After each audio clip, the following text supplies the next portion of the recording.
안녕하세요. 우리 본교회 가족이 되어주신 성도님 환영합니다. 저는 새가족부를 담당하고 있는 김옥희 목사입니다. 이렇게 만나뵙게 돼서 너무나 반갑고요.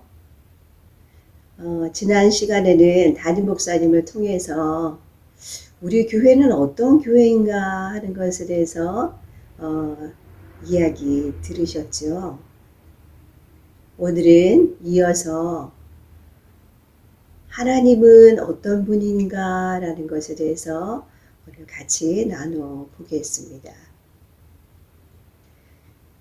먼저 이야기 하나로 시작할게요. 미국의 초대 대통령이었던 조지 워싱턴은 기독교 가정에서 태어났습니다. 그런데 워싱턴은 자라가면서 하나님에 대하여 회의를 느끼기 시작했습니다. 이것을 바라보는 워싱턴의 아버지는 참으로 마음이 아팠습니다. 그래서 하나님 앞에 기도하면서 하나의 계획을 세우게 되었습니다. 어느 따뜻한 봄날에 워싱턴의 아버지는 뒷산에 올라가서 아주 아름다운 화단을 만들었습니다. 각양각색의 꽃들, 그리고 형형색색의 그런 꽃들로 화단을 만들면서 그 안에 꽃들로 워싱턴의 이름을 새기기 시작하였습니다. 아주 멋진 화단이 만들어지게 된 것이죠. 네, 어느 날 워싱턴이 친구들과 함께 뒷산으로 병정놀이를 가게 되었습니다. 그런데 그의 눈에 들어온 그 광경,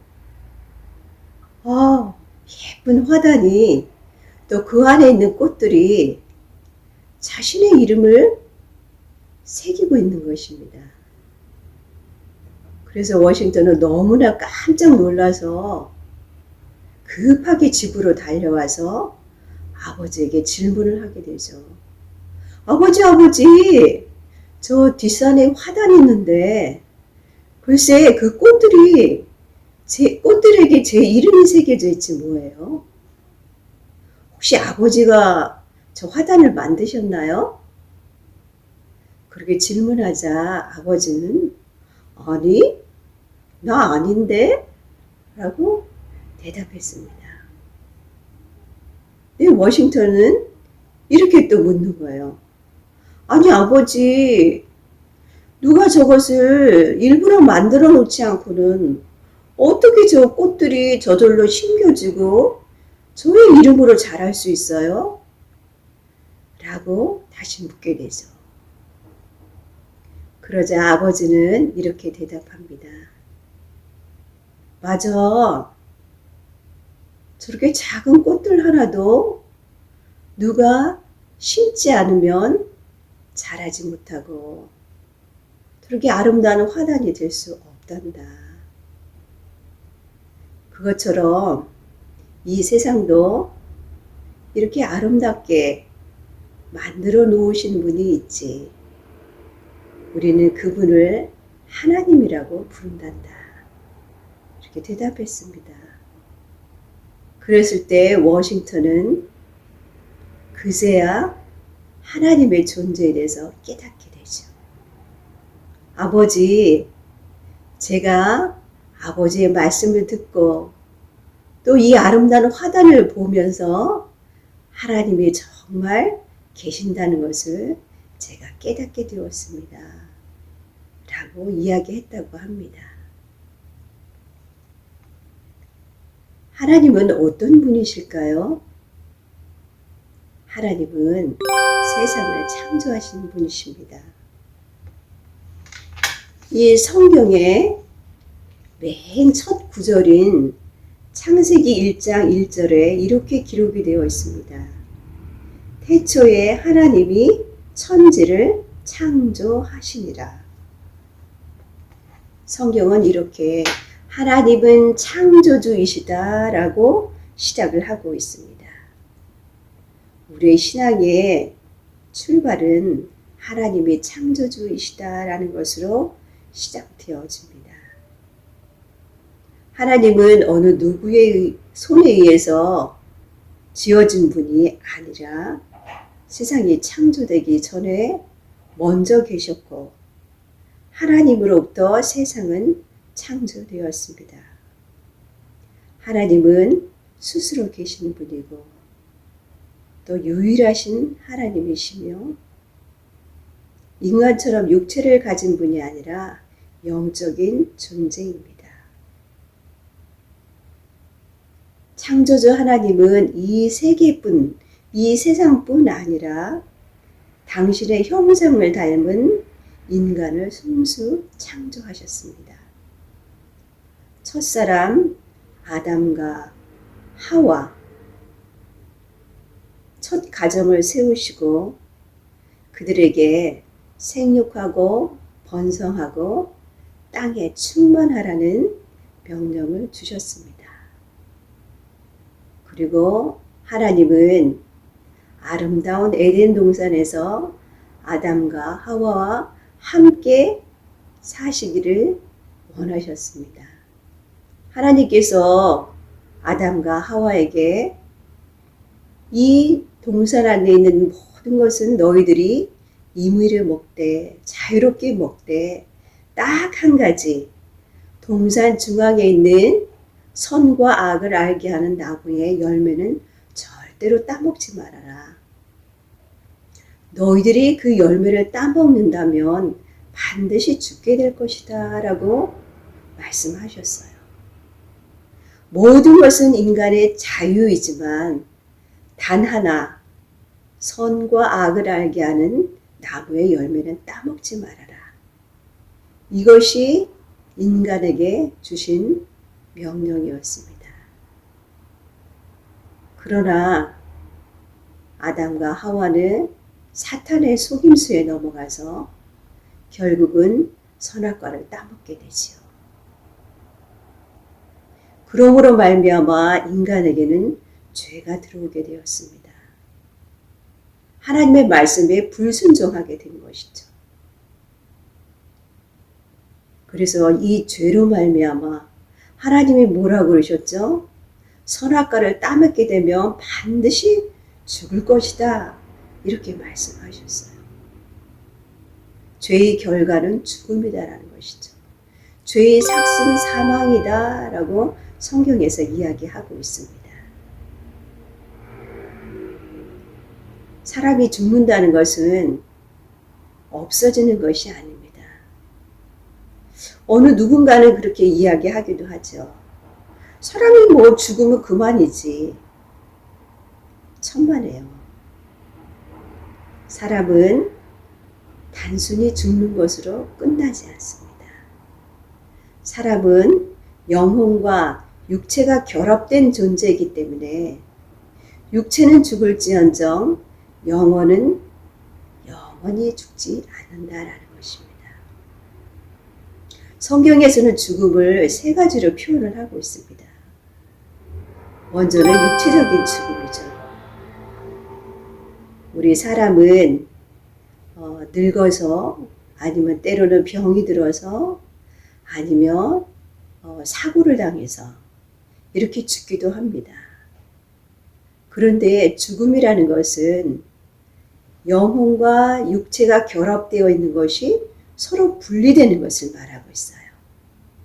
육체는 죽어서 다시 흙으로 돌아가는 것이고 영혼은 우리가 따로 가야 할 때가 있다라는 것입니다.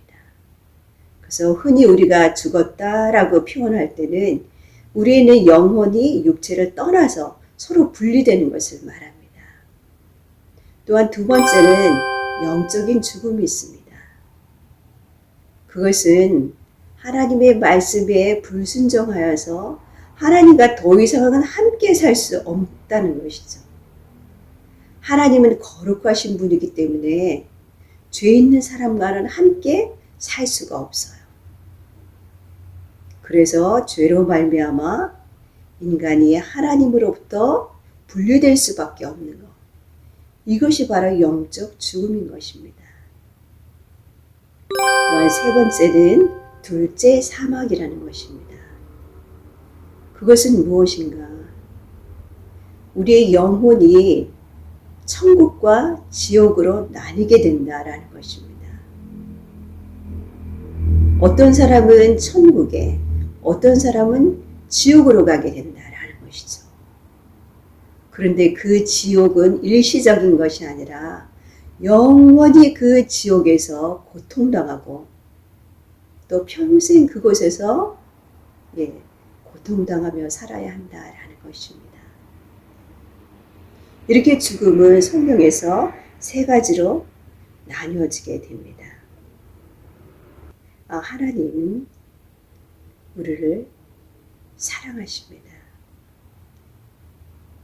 인간은 모두 죄를 지어서 하나님과 분리되는 죽음을 맞이할 수밖에 없는데 성경에서는 모든 사람이 죄를 범하였음에 하나님의 영광에 이르지 못하더니 라고 말씀을 하고 있습니다.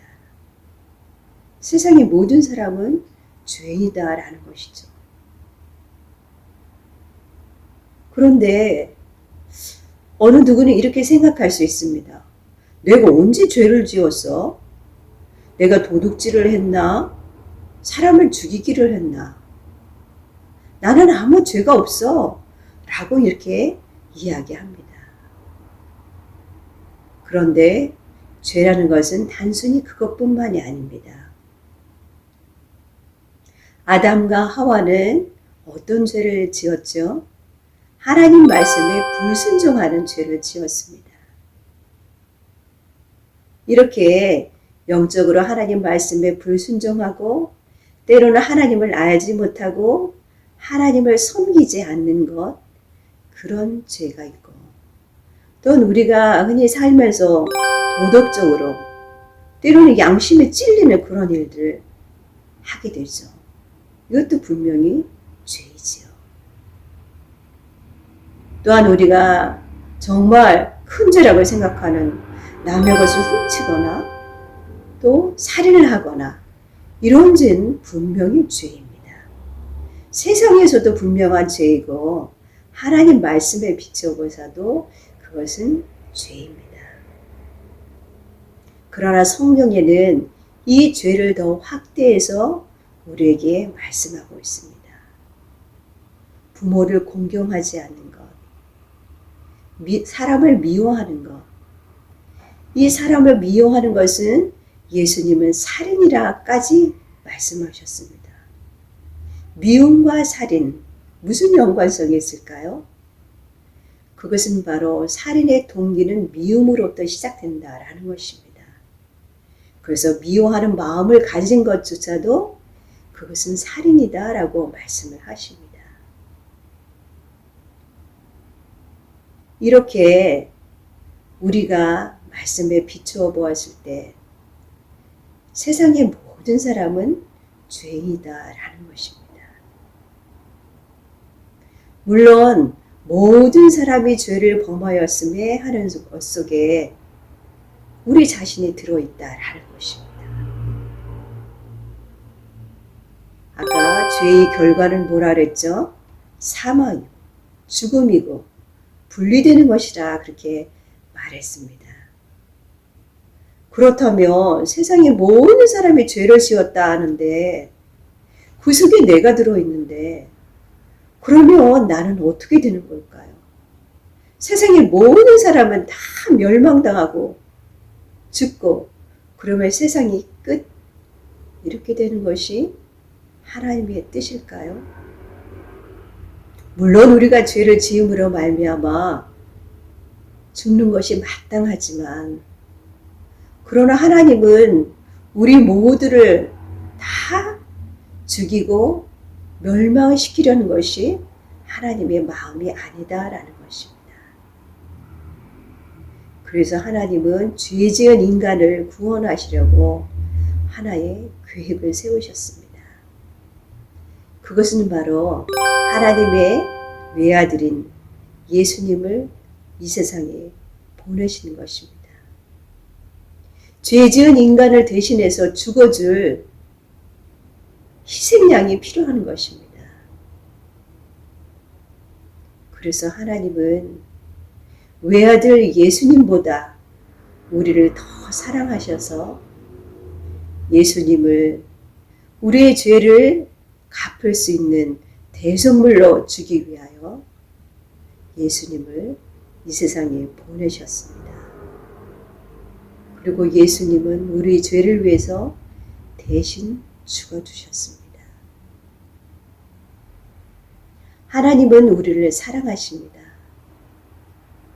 그래서 우리를 위해서 먼저 세상을 이렇게 아름답게 창조하시고 또 우리 인간을 하나님의 형상대로 지으셨습니다.